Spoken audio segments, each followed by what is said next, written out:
తిరుపతిలో రథసప్తమి నాడు ఎంత బాగుంటుందంటే ఏనుగుల నడక సప్పుళ్ళు, రాతచక్రాల గర్జన, గంట నాడాలు, మంగళవాద్యాల ధ్వని, మొత్తం తిరుమల కొండలు భక్తితో కంపించిపోతాయి.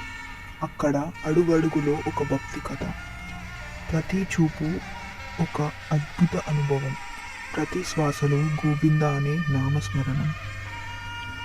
సూర్యప్రభలో మెరిసిన స్వామివారి ముఖ కాంతి, చంద్రప్రభలో వెలిగిన కరుణ దృష్టి భక్తుల హృదయాలను దాటి ఆత్మ వరకు చేరుతుంది. ఈరోజు తిరుమలలో సమయం కూడా నిలిచిపోయినట్లు అనిపిస్తుంది. భక్తి, భయం, భావం, మూటం కలిసి ఒక దివ్య క్షణంగా మారిపోతుంది. ఇలాంటి అద్భుతాన్ని చూడడానికి రెండు కళ్ళు చాలవు. తిరుపతి ఒక అందమైన అనుభూతి. ఆ గోవిందుణ్ణి చూస్తూ ఉండిపోవాలనిపిస్తుంది. హారతి, మనుషుల కోరికలు